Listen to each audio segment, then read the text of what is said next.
एक बार एक शैतानी शक्तियों वाला खूनी बाघ अपनी जादुई दुनिया से अपने सैनिकों के साथ सफेद शेरों के जंगल में आता है। जंगल में आकर खूनी बाघ अपने सैनिकों से कहता है, मेरे सैनिकों, यही वह जंगल है जहाँ सफेद शेरों का राज है। हमें उन सबको खत्म करना है और उनके इस जंगल पर कब्जा करना है। चलो सैनिकों, जल्दी से सब पेड़ बन जाओ। अगर किसी ने हमें पेड़ बनते देख लिया तो कोई हमारे पास नहीं आएगा।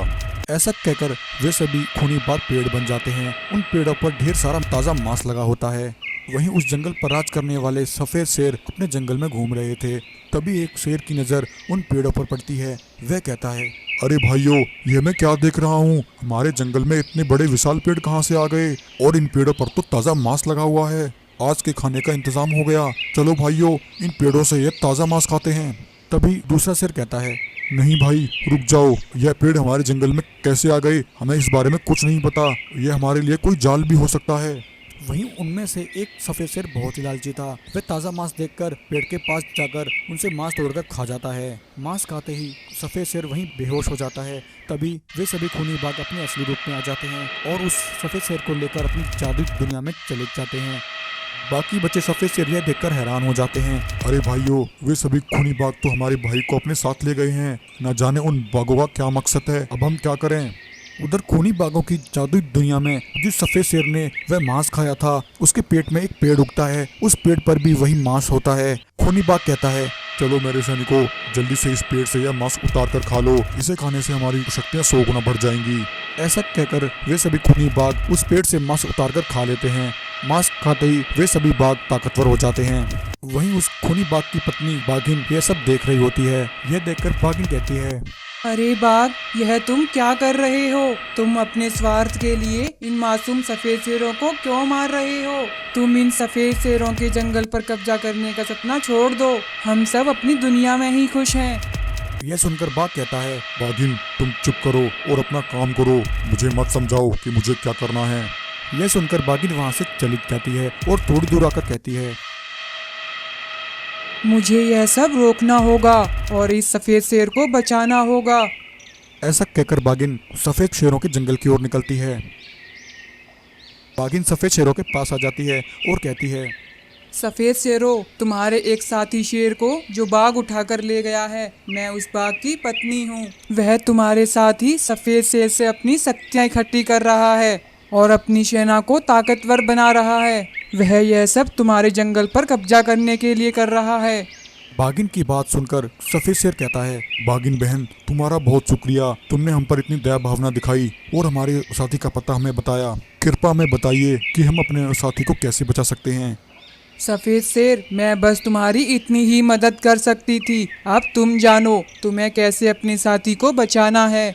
बाघिन की यह बात सुनकर सभी सफेद शेर परेशान हो जाते हैं। तभी उन्हें अपने कुल गुरु गोल्डन शेर का ख्याल आता है। वे सभी मिलकर गोल्डन शेर को याद करते हैं। गोल्डन शेर महाराज, आप कहाँ हैं? हमारी सहायता कीजिए, हम सभी बड़ी मुसीबत में हैं। सफेद शेरों की पुकार सुनकर गोल्डन शेर उसी समय वहाँ प्रकट होता है। गोल्डन शेर महाराज, हमारी मदद करो। कुछ खूनी बाघ हमारे एक साथी शेर को अपने साथ अपनी जादू दुनिया में लेकर गए हैं। वे वहाँ हमारे साथी के पेट से एक जादुई पेड़ निकालकर उसे मांस तोड़कर खा रहे हैं और अपनी शक्तियाँ बढ़ा रहे हैं और हमारे इस जंगल पर कब्जा करने की तैयारी कर रहे हैं। आप हमें इस समस्या से बचने का कोई उपाय बताइए।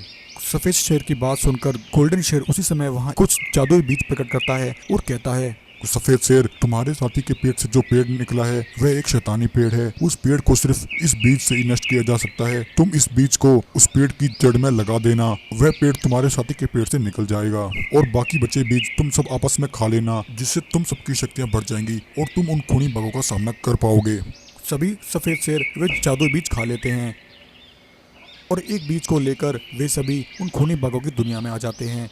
जब सभी खूनी बाघ अपनी गुफा में सो रहे थे, तब मौका पाकर एक सफेद शेर उस बीज को ले जाकर उस पेड़ की जड़ में डाल देता है। ऐसा करते ही वह शैतानी पेड़ सफेद शेर के पेट से निकल जाता है और सफेद शेर ठीक हो जाता है। तभी इतने में उन खूनी बाघों की आंख खुल जाती है। खूनी बाघ कहता है, सैनिकों, यह मैं क्या देख रहा हूँ? ये सफेद शेर हमारी दुनिया में कैसे आ गए? इन्हें यहाँ आने का रास्ता किसने बताया? सफेद शेरों, तुम यहाँ आ तो गए हो और यहाँ से जिंदा बचकर वापस नहीं जाओगे। सैनिकों, खत्म कर दो इनको। फिर क्या था, गोल्डन शेर के दिए हुए बीज खाकर सफेद शेर पहले ही शक्तिशाली हो गए थे। वे सभी अपनी शक्तियों से खूनी बाघों पर हमला करते हैं और सभी खूनी बाघों का वहीं अंत कर देते हैं और अपने साथी को लेकर अपने जंगल वापस लौट आते हैं।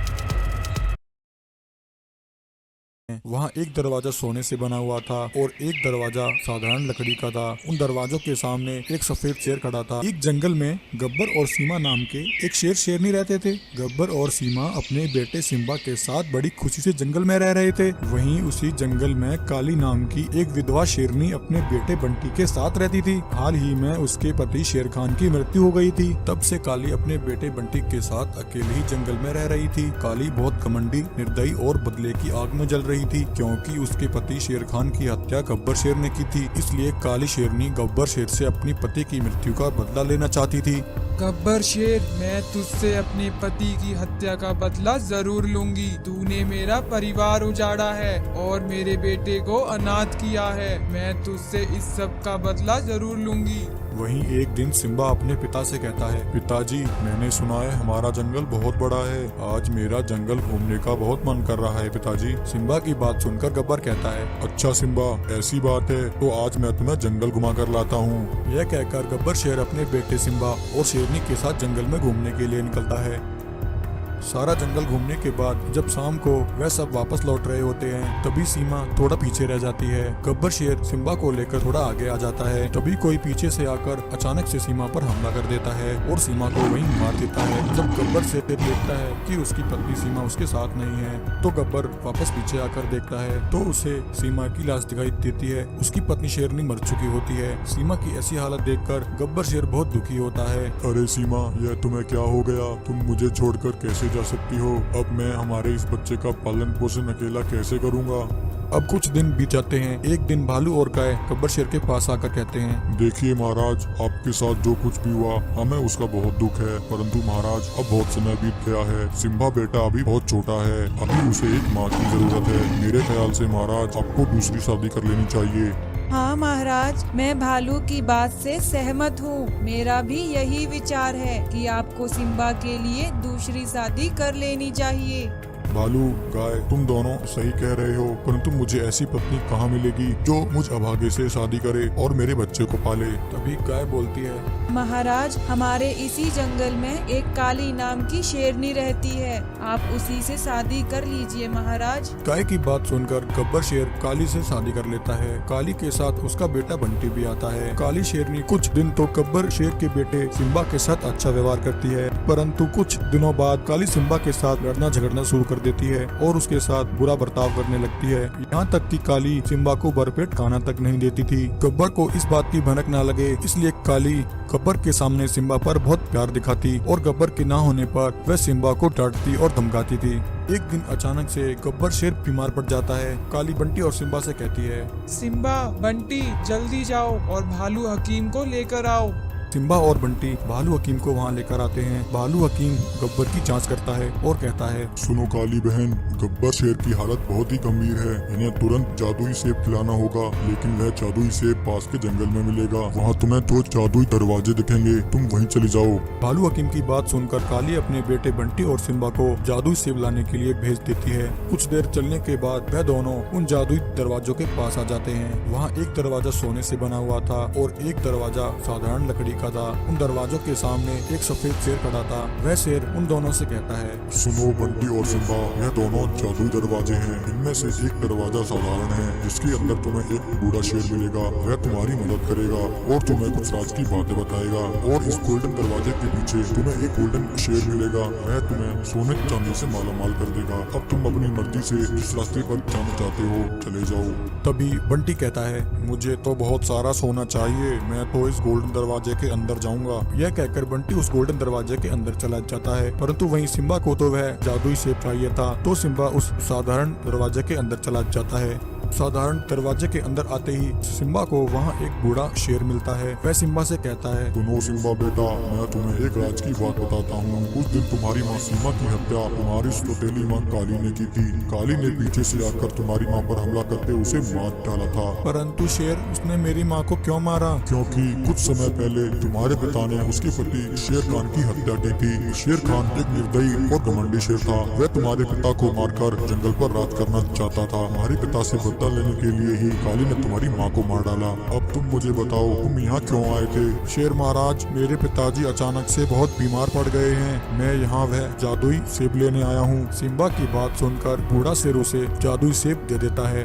उधर बंटी को उस गोल्डन दरवाजे के अंदर एक भयानक राक्षस मिलता है, जो बंटी को देखते ही उसे वहीं मार देता है। सिम्बा जादुई सेब को लेकर अपने पिता के पास आ जाता है और गब्बर को जादुई सेब खिलाता है। जादुई सेब खाकर गब्बर शेर ठीक हो जाता है। तब एक दिन जब काली शेरनी बाहर होती है, तब सिम्बा अपने पिता गब्बर को सारी बात बता देता है। सिम्बा की बात सुनकर गब्बर को काली पर बहुत गुस्सा आता है। जब काली वापस लौटती है, तब गब्बर शेर काली से कहता है, अरे धोखेबाज कातिल शेरनी, मुझे पहले पता होता तो मैं कभी तुझसे शादी नहीं करता। चली जा यहाँ से, मुझे तेरी कोई जरूरत नहीं है। अगर तू शेरनी ना होती तो मैं तुझे यहीं मार डालता। गब्बर शेर काली को हमेशा के लिए जंगल से निकाल देता है और अपने बेटे सिम्बा के साथ खुशी खुशी फिर से जंगल में रहने लगता है।